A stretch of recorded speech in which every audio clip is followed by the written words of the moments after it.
If I go into a Chick-fil-A, they don't say, hey, did you eat at McDonald's last week? And I go, yeah, I did. And they go, get out. What I do is I absolutely 110% allow athletes who cheer at other gyms to train in my facilities. I've been doing this for a long time, and there's only a few athletes that I can look at them and I can go, we literally built that human being from the ground up.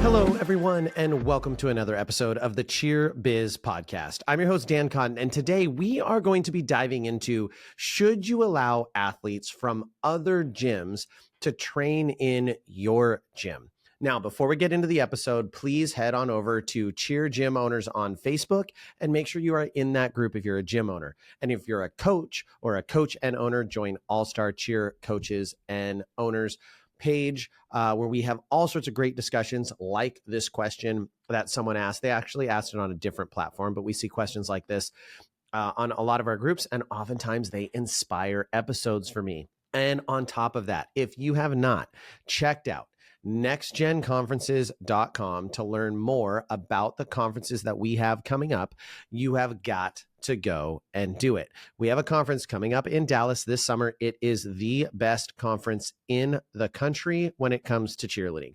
We have skill tracks. We have training for coaches. We have training for managers. We have training for owners. You can bring your entire staff, and there will be a class that they can go to learn every single hour of the conference. So you are not going to want to miss it. We also have amazing vendors and other amazing opportunities at this conference. So you're not going to want to miss out on it. It is in Dallas, June 20th through the 23rd of 2025. It's going to be the premier conference in the cheer industry, and you are going to want to be there.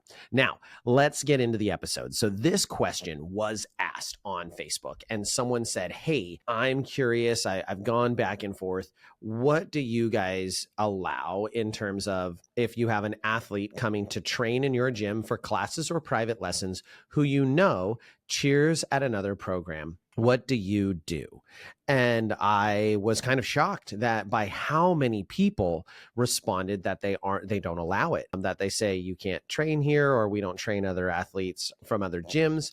And I hear some of the reasons that they would say that. And to be honest, early in my gym owner days, I even thought some of the same things. So one of the people responded and said that they don't allow their athletes to train at other gyms, and so therefore they don't allow other gyms' athletes to train with them. I also saw some people say that, they would be training this athlete, and then that gym could take credit for the athlete's progress and say that, they created those skills and that technique. And so they didn't want that to happen. They didn't want someone to kind of steal the hard work that they put into building that athlete. Those were a couple of the responses, and I'm sure there will be more. I was like, man, I want to do an episode about this. So I will tell you on the out front in terms of, should you allow this? I'm going to tell you what I do.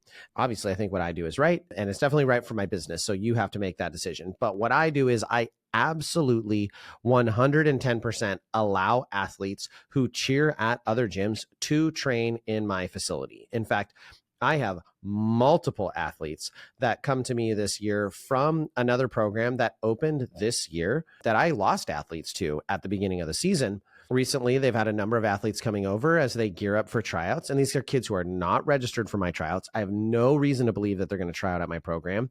They seem relatively happy at their current gym when it comes to competitive teams. But they came in and they said, you know what? We don't really have a lot of classes available to us. We don't have a lot of tumbling instructors. And when we asked around, everyone said that you guys are the best gym to learn how to tumble at. And so we want to come and learn how to tumble. Now, there's two ways to look at this, right? The one way to look at it, which is the self-conscious way, would be to say, well, what do you mean that you heard that we're the best gym to learn to tumble at? We're the best gym anyways. Like we're great competitively. Yeah, you can learn how to tumble here, but like if we're the best to tumble at, then why wouldn't you want to cheer here? The other is to be flattered that another gym is recommending your program to go and learn to tumble and get in tumbling reps, and realize that at the end of the day, these kids are in the sport of cheerleading, which is good for the sport of cheerleading. And if they want to use that business for one portion of their services and they want to use my business for another portion of their services, and their credit card goes through every month, then why am I going to turn away the revenue stream? Like, these are people who now joined, a couple of them joined on 3-month pay in full memberships for tumbling classes. That's amazing. They're coming over and giving me actually more than $300 for a couple of them because they did numerous classes a week, giving me money up front to come and train. That's fantastic. I freaking love that, because at the end of the day, I'm a business and I try to operate from the business perspective. I don't go into a restaurant and if I go into a Chick-fil-A, they don't say, hey, did you eat at McDonald's last week? And I go, yeah, I did. And they go, get out. It doesn't quite make sense from a business perspective. And I try to look at things first from what is good for the business, and ultimately bringing in more revenue, filling my tumbling classes. That's good for my business. That's good for my coaches. That makes my classes more exciting. It overall is a value add. Now, I could see how you might say, well, I only have limited classes and they're already all full with my clients. So I don't have room to take on clients from outside my program because my program sustains my program, and I don't have room to bring in those outside people. So I have to keep it limited. I think that's a valid reason.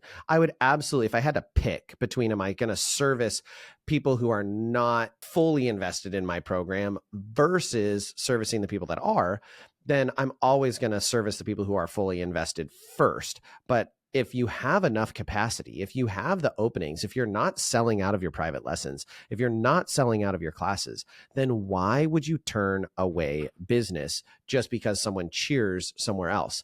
On top of that, I would have to turn away all kinds of business. Like, where do you draw the line? We have great relationships because we've spent years and years developing them, great relationships with the local youth programs and high school competitive programs. And we're going to have somewhere between 13 and 19 out of our standard tumbling classes, training classes with these programs, where they're going to be paying us a monthly fee to have us train their athletes primarily in tumbling, because that is probably the skill that people feel they're lacking the most. That feels very kind of higher skill ceiling from a coaching perspective, and they feel like they should recommend people go to people who are experts in tumbling. And so I would have to turn those people away? Because technically they're competitors too. I have kids who choose not to do All-Star to do high school. I have kids who choose not to do All-Star because they're on youth or youth competitive teams. So like, theoretically, we're competing for the same kids. And theoretically, they could say the same thing of like, well, we created that kid. Look, it's a village. I don't think many gyms out there or many athletes. I've been doing this for a long time, and there's only a few athletes that I can look at them and I can go, we literally built that human being from the ground up. They walked in at age 2 or 3 and didn't know how to do anything, and they graduated from our program with all of these skills. There's only like one, maybe 2 hands that I can count that. One of those kids is my daughter. And even then, I wouldn't take full credit for where my daughter is at, because my daughter goes to dream camps and gets trained by some of the best instructors in the country at individual camp and at our team camps. And like, it's a conglomeration of all of the knowledge that comes together to make these athletes what they are. So I view it very collaboratively anyways. And I don't know that it matters. Now, I get that you might feel like there is bad blood between you and another gym. Maybe the owners don't have a great relationship, or maybe the coaches don't have a great relationship. My first recommendation would be take them out to coffee. Like, see if you can have a good relationship. Now, certainly there are circumstances, I know that there are bridges that have already been burned, but even then, maybe you can repair it. We're all in the same sport. We all actually will be better off if the entire sport is better off.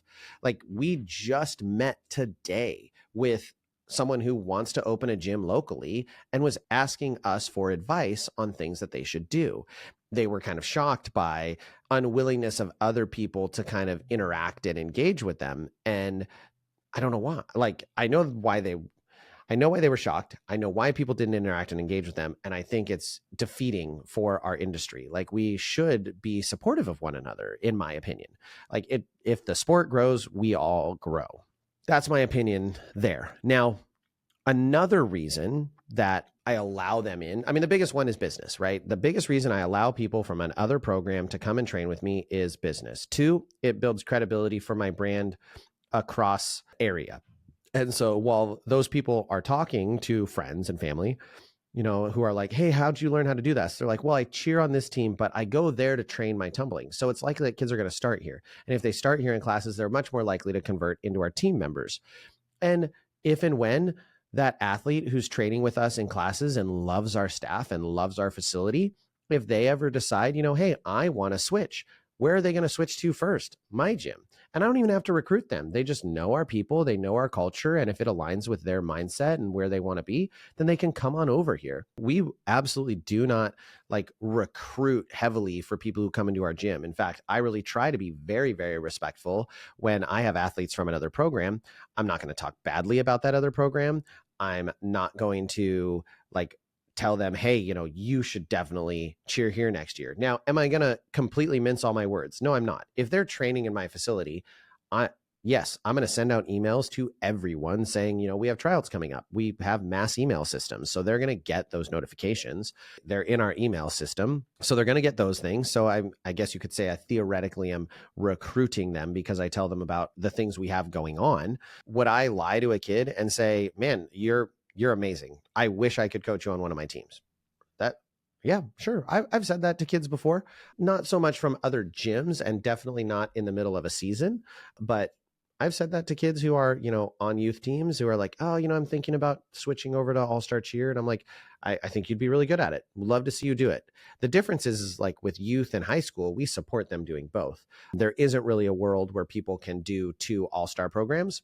And so I know that's a little bit more contentious. I typically try to leave that alone in terms of the really direct recruiting in those circumstances. Now, I know another concern that people have is if this person comes in the gym, they might be doing it to get inside information, or they might be doing it to build relationships and then recruit people to leave your gym. Here are my thoughts on that. Number one, come on in and get the inside information, I guess. Now, I've told you guys before on previous episodes, I'm a lot more of an open book.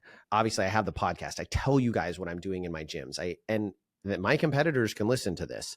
I don't care. That doesn't really stress me out. I want people to be able to grow. And if my information helps the sport grow, then it ultimately is great. Also, some kid coming in to take a tumbling class twice a week or some coming in to take private lessons is not going to somehow get top secret insider information that they're going to be able to then take to their gym owner, who's then going to be able to backwards engineer my secret method, be able to put me out of business. It's just, we don't even have secret recipes, in my opinion, like a restaurant might. And even a restaurant isn't protecting themselves in that manner. The reality of business is when you create a product, there are going to be people who take your product and iterate on it and either try and do it differently or in their impression better so they can take a share of the market. That is just a part of business. It comes with the territory. So I'm not even really worried about that. The other thing is that people are like, well, they might recruit people to leave my gym and go and cheer at their other gym.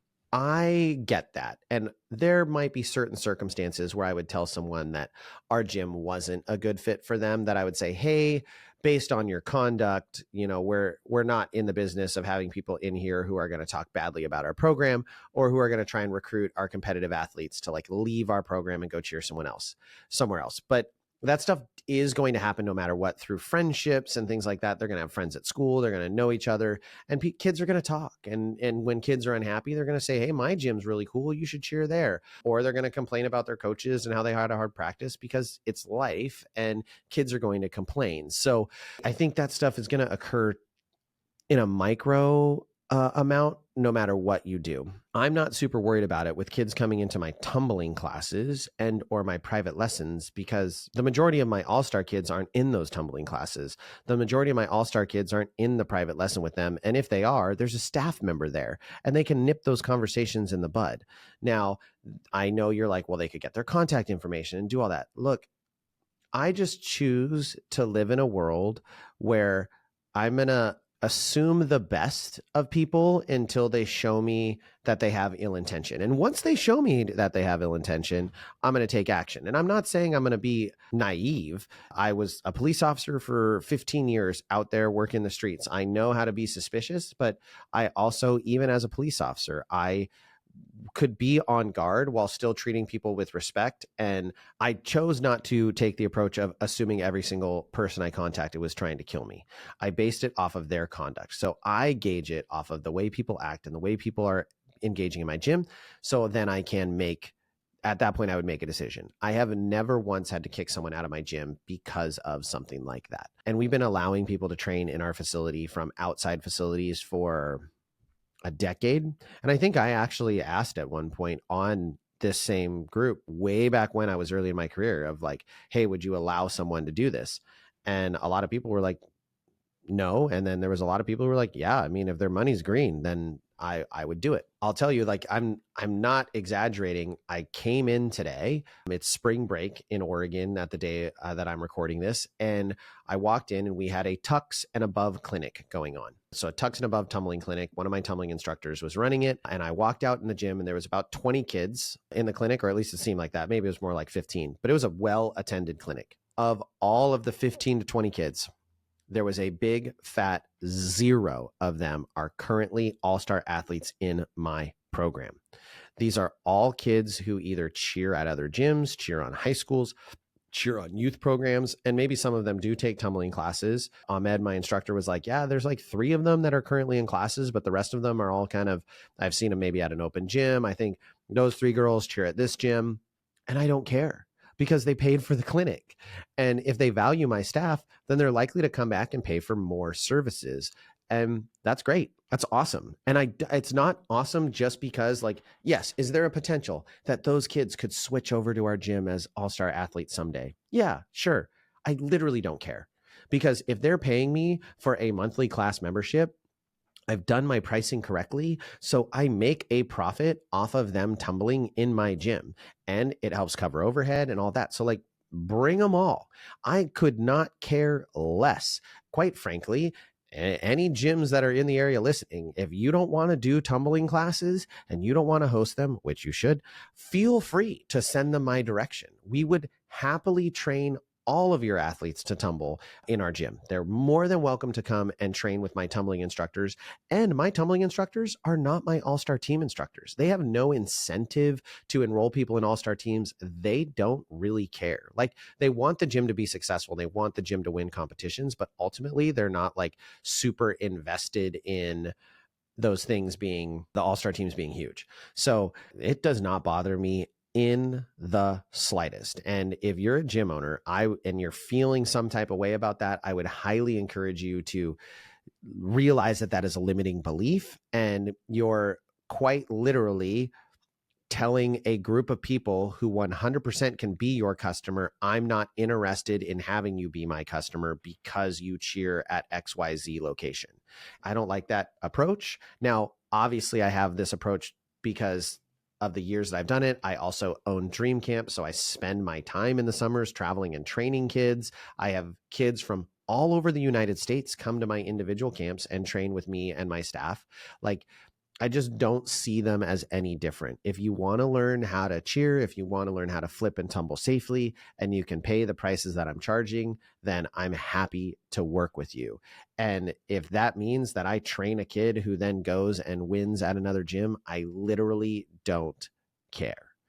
Like, it does not bother me at all. I've trained more athletes who've left my gym and won worlds or won NCAA college nationals or won NCAA all-star nationals because they've go on to TGLC or Weber or California All-Stars SMOED or Cheer Athletics or any of these gyms. They've gone on to be at these amazing gyms with even more competitive teams, and they've gone on to win. Does that mean I wasn't a part of their process? It doesn't. It doesn't take anything away from what we did. We train really good cheerleaders. So they've won more of those things than we've won in our gym. I mean, we've never won worlds, but I have multiple kids that I've trained that have won worlds. Like, I think 12 or 13 at this point that have worlds rings now. So it's okay. they're helping sustain your business. So at the end of the day, like what they do in their other hours, as long as they're not breaking the laws and as long as it's not putting a negative light on my gym, then I don't ultimately care. So that is why I allow people from outside gyms and outside teams to train in my facility, because I believe it makes my facility better. I believe it brings in more revenue. I believe it makes it possible for us to offer more classes and more opportunities. It allows me to offer more opportunities for my staff to make money. Like, it is just a winning scenario. I've seen very, very few, if any, negatives to allowing athletes to train in my gym. Now, if you've been listening this whole time and you're wondering, but Dan, do you allow your kids to train at other gyms? My answer is yes, I do. I don't care. Like, I do care. There are sometimes situations where I've been like, hey, I don't personally recommend you work with that instructor because I don't align with them on a technique side, which is, again, very rare. But there's the occasional instructor that I'm a very low spot coach. I don't believe that physically manipulating athletes through skills they're not ready for is a good thing. And so I've had conversations with parents and said, hey, my opinion, you can do whatever you want, is I don't recommend working with that coach because of X, Y, and Z reason.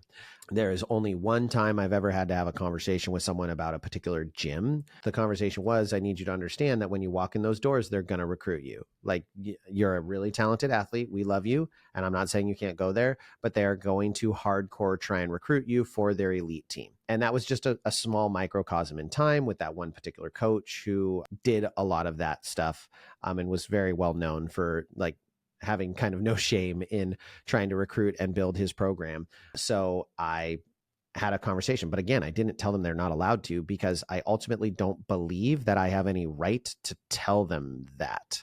It's a free country. Just because you pay me for a service doesn't mean that I get to dictate every single thing about your life. I do take a heavy hand in like conduct outside the gym. And I know you could tie the two together and say that I'm being somewhat hypocritical, and maybe I am, but we have kids who travel from all across the state to cheer for us. So we have kids who drive as far as 2 hours. I've had athletes. I had a boy for years, he's now on my staff, who drove three hours each way to come to practice. I would never expect them to not tumble somewhere else or not train somewhere else because they couldn't get to the gym and they didn't want to drive the 3 hours to take a 1 hour class. Now, obviously, I'd prefer them train with our staff, but even sometimes I have an athlete right now who's training at a local gymnastics gym, and she's working with another gym's, one of their tumbling coaches, like a cheer gym. They also work at this gymnastics gym. And she just recently told me, she said, I'm doing privates at XYZ gym. And I was like, oh, why is that? And she was like, this coach, I really like working with them, and it's way closer to my house. It saves me an hour and a half in the car, and their times work out better for me. And I was like, well, I will tell you, your skills are getting better, so I totally support it. This kid's not quitting my gym. This kid's not leaving. They are just getting better. So why am I going to discourage athletes to work out more and get better at skills? Now, I've heard the argument of like, well, they don't teach our technique, or I don't want athletes getting hurt. That's potentially true in certain circumstances. Although I've been to a lot of gyms, I've seen a lot more gyms that are doing their best to teach good technique than I've seen gyms that are like deliberately taking shortcuts and teaching bad technique. It does happen here or there, but I just think that it's a little bit interesting. And like, you guys, tumbling is hard, but it's not rocket science. And unless they're teaching like really bad technique, like things that are just outright wrong, like, hey, when you do a back handspring, your leg should be bent, which I've just never seen that. So I do think there are certain circumstances where people are teaching not great technique, or they're not focused on good technique, is probably more accurate. I don't have an issue with it. So that's my approach. That's why I allowed athletes from other gyms to train in my gym, because it makes my gym financially more successful. And that's why I allow my athletes to train at other locations, because ultimately, if they're training and they're getting better and they're doing it in a safe environment, I am all for it. And I don't believe I can control them. So I hope that you enjoyed this episode and found it enlightening. And maybe if you're one of those people who's been on the fence, maybe you allow people to train in your facility, because it's revenue. It's more revenue for your gym to help your gym grow. And if you have customers out there, why would you turn them away just because of competitive all-star? Think of all-star and your tumbling classes as separate things. They're not the same. And once you kind of compartmentalize those two things away from one another, you make it a little less intertwined and maybe a little less conflicting for you. So I hope you enjoyed the episode. Thank you guys for listening. We've had a lot more people listening to the podcast lately, and I really appreciate it. I promise you, I am not going to miss any episodes as we're headed into All-Star Worlds, and I'm headed to Daytona for College Nationals. I will not miss any episodes. I'm going to stay ahead of it. I'm going to have pre-recorded episodes, and you are not going to miss any content, and we may even step it up a little bit. I hope you guys are enjoying it. As always, if there's anything you want me to cover, shoot me an email, send me a Facebook message. And we also are posting our Dan Reacts videos. I've slowed down just a little bit in getting the reaction videos, but I'm going to record a few of them here this week. I look forward to sharing those with you in the coming weeks as I react to some of the best routines in the country across all levels. Thank you, everyone, for listening, and we will catch you on the next episode.